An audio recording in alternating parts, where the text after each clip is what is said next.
什么是舞台？在演员眼中，舞台可以是游乐场；在导演手上，舞台可以是宇宙洪荒；在灯光设计师来讲呢，舞台可以是日月星辰。那么对于舞台设计师来说，舞台是什么？什么是舞台？我是林奕华，我是一个戏剧导演，也是这个介绍什么是舞台美学系列的导游。什么是舞台系列？第二位我要向大家介绍的舞台美学家是来自德国的杨培普鲍姆 Jan Papelbom。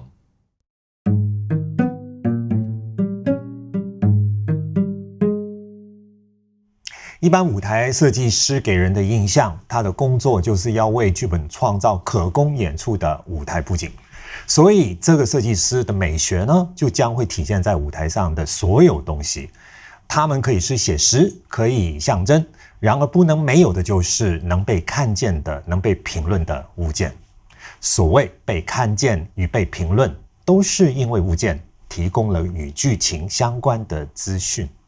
Jan Papelbom 受的是建筑学的训练，可能跟这个有关。相对于呈现剧情的资讯，由于建筑师的工作性质跟人与环境有着密切的关系，所以即便 Jan Papelbom 没有去当建筑师，而是当了舞台设计师，他的设计还是会离不开建筑学给他的精神。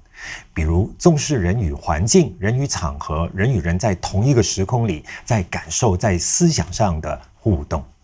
这就让一位本来名为舞台设计师的工作者呢，超越了只是设计舞台的范围，他会把舞台的定义扩增为演出与观众之间的全部空间。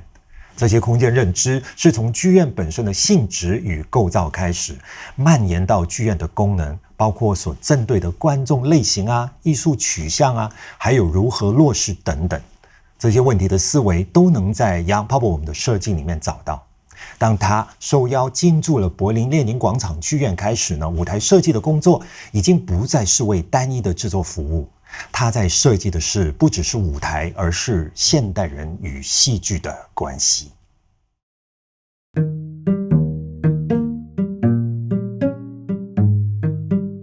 当 Jan Papelbom 跟 Thomas Ostermeier 接手柏林列宁广场剧院的时候，这个空间提供了史无前例的创作可能性。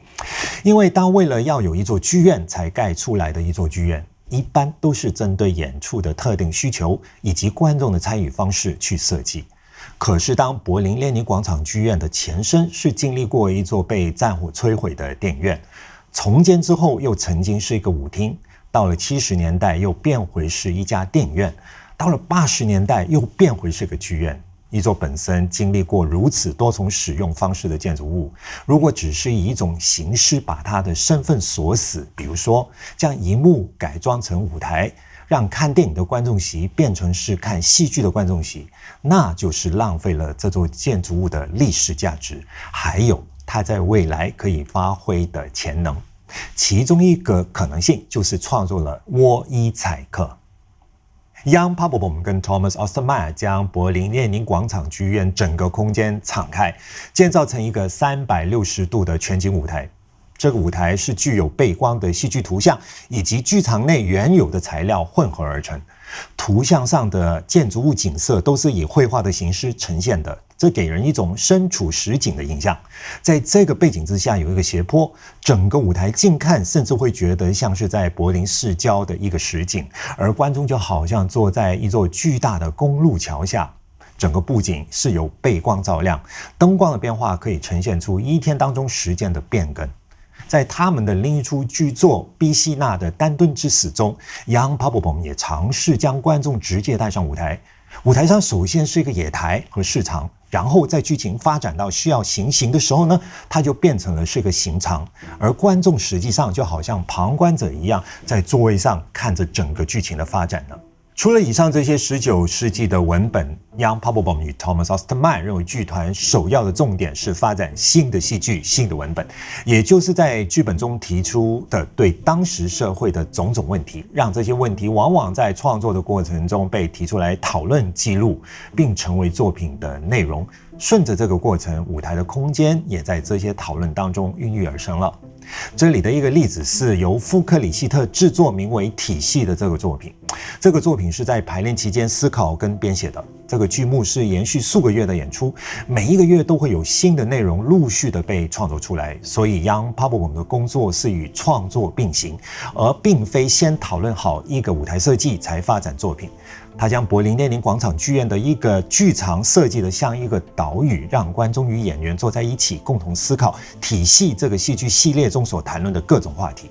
因为这个系列不断快速地改换内容与议题，所以每个剧作的空间设计必须非常简约，他们的空间都是以简单甚至是极简主义的方式呈现出来。另一个考虑因素是让观众实在的直接参与演出的过程。以马丁·克里普的《城市》跟马科·拉伦希尔的《切割》为例，这两个作品的篇幅都很短，都很零碎，不用花整个晚上去演出。因此 Jan Papelbom 将整个柏林列宁广场剧院打通，让家具分布在剧院3个不同的剧场空间里。整体的格局就好像是一个艺术展览，里面有艺术展品，而展品与戏剧场景并没有直接的关系。里面会有一些影像的投影啦，还有声音的演出。3个不同的剧场空间陆续的融入到这个展览，让人可以在其中走动。让观众参与表演的还有另外一个例子，就是《仲夏夜之梦》的舞台装置。这个舞台是个透明的，但实际上也是一个蛮传统的载体。从戏剧构造的角度来看呢，整体空间的设计让观众在表演过程中好像就在一个游泳池前举行的大型派对一样。观众和演员一样，从后台走到舞台上。当观众跳舞跳到无法继续的时候，又或者是参与演出到一个地步感到疲惫不堪的时候，他们就可以回到观众席上，看着舞台上的演出继续。另一个能够让观众具有高度参与感的剧场空间设计，就是后来Jan Papelbom 与 Thomas Ostermeier 参考伊丽莎白时期环球剧场而设计的一个作品《理查三世》。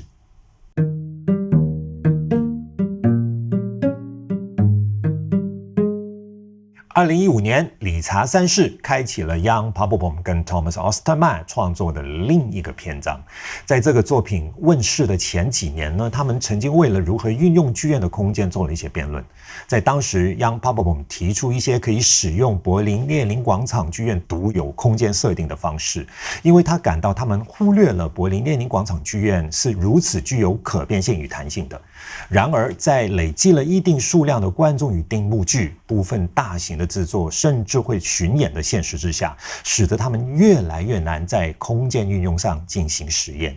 因此，他们决定就柏林列宁广场剧院3个剧场中的其中一个演区 C 做新的尝试，以其独特的因应建筑外貌而设定的半圆空间为蓝本，打造一个不同的演出空间设计。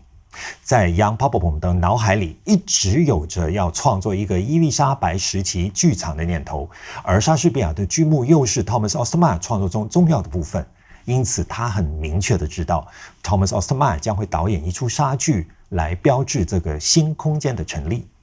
要重置一个莎士比亚式的剧场并非什么创新之举，世界各地都有类似的伸展式舞台，包括伦敦也以重现历史建筑为目标，建成了一个莎士比亚式的环球剧场。Jan Papelbom 认为，这种空间之所以让人着迷，是因为它能直接的影响演员的演出。在这样的空间中，演员绝不可能忽视身处现场的观众，演员的一举一动全然暴露在观众的目光之下，任凭他们评价。在此，舞台与观众席融合为一，时间与空间合为一体，形成了一种共同经验的时空。在柏林列宁广场剧院的演区 C 中具有独特的结构，使演区 C 往往成为一个很窄但聚焦的空间。观众在其中不但会感到与舞台非常的接近，甚至觉得自己是坐在其他观众的上面而非后面。同时 Jan Papelbom 也希望透过设计去营造一种幽闭感强烈的类似机房的氛围，舞台就像一个被观众组成的墙壁包围着。Jan Papelbom 说，当他对 Thomas Ostermeier 提出这样对演区 C 的想象与规划的时候呢， Thomas Ostermeier 就知道理查三世会是作为这个空间首部公演作品的不二之选。他对这个新空间的想法，也将使得这个空间成为这一出莎剧中弥漫死亡与杀戮氛围的最佳场所了。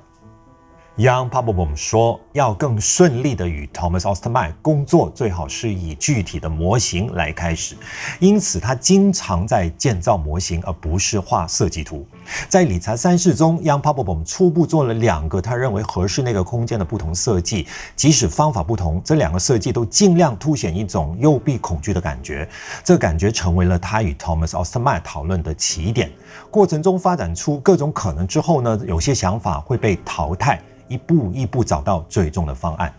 由开始到观众最终在剧场看到的理财3式的舞台呢，中间大概有了10个以上的版本。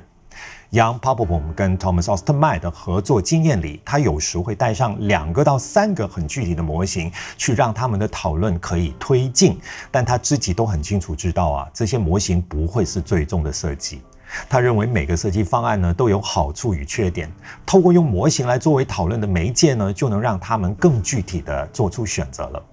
Jan Papelbom 说，这种一次又一次的访问，就是他了解 Thomas Ostermeier 想法的方式，借此了解到他想作品要往哪一个方向走哦。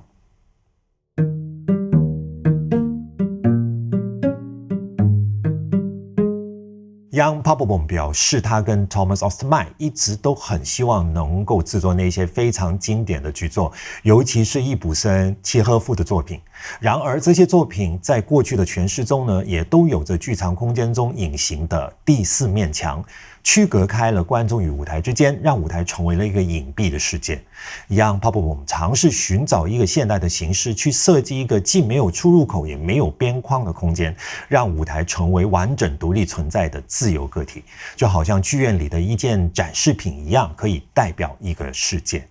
他举出他与 Thomas Ostermeier 改编易卜生《玩偶之家》的作品《娜拉》的例子。Jan Papelbom 创作了一个展示现代美好生活的世界，一栋房子就像一个展示品一样，他让这个舞台成为了一个相对纯粹的载体。载体的意思是要简化易卜生作品中所叙的一切，因为整出剧的场景都只发生在这个有着很多房间的房子里，但这个舞台使得每一个房间都是自由的个体，观众不能看到演员是如何进入或者离开的，因为演员不用去交代离开观众视线之后的去处，让这个作品更贴近现实，并且随着舞台转动加强了展示的效果，让这个看似美好的世界更全面地呈现在观众的眼前。Jan Papelbom 说，这就是他尽所能展示出来的这个舞台的魅力。由这个构思进一步的发展，就是 Jan Papelbom 为易卜生、海德加伯勒所设计的舞台。在当中你可以看到这个如同展示品的空间与他所展示的简约主义。一个空荡荡的房间里存在着一个独立的生活空间，寥寥无几的家具摆设让演员的情绪起伏难以隐藏，也难隐藏他们的每一个动作以及情节的发展。舞台上方挂有一面镜子，透过这个镜子的反射，观众可以看到台上每一个空间所发生的事情。另一个在房间内的独立式岛屿的设计是 Jan Papelbom 为莎拉·肯恩的戏剧《惊爆》所创作的。这出戏的第一幕需要一个格局吸引人的旅馆房间，房外陷入了一个战乱的处境，里面的角色落入了流离失所的现实，然后房间突然就爆炸了。剧情进入到第2幕，此时房间基本上依然存在，但那个旅馆房间所建构的完美世界消失了，剩下一个宛如废弃的篮球场，在一个平台上不断的旋转。这种崭新的简单建筑呢，让剧院也好像经历了一次爆炸，只剩下一个平台在整个舞台上，除了平台就再也没有别的了。这启发了 Jan Papelbom 另外一部作品的舞台设计，那就是莎士比亚的《哈姆雷特》。舞台上有一个巨大的基座，一个可移动的横梁，还有一面金色的窗帘，这就解决了 Jan Papelbom 所要面对的问题，那就是如何展示《哈姆雷特》里面多个场景所需要的不同场地。透过这个舞台设计，既没有包围舞台的布景，又没有实质的摆设，它就让舞台在这个装置的运用下达到更高的自由度。当舞台上的世界独立又完整，不提供现成的答案，或者作为观众的我们要是有任何的问题，那个回答的人也应该是我们自己。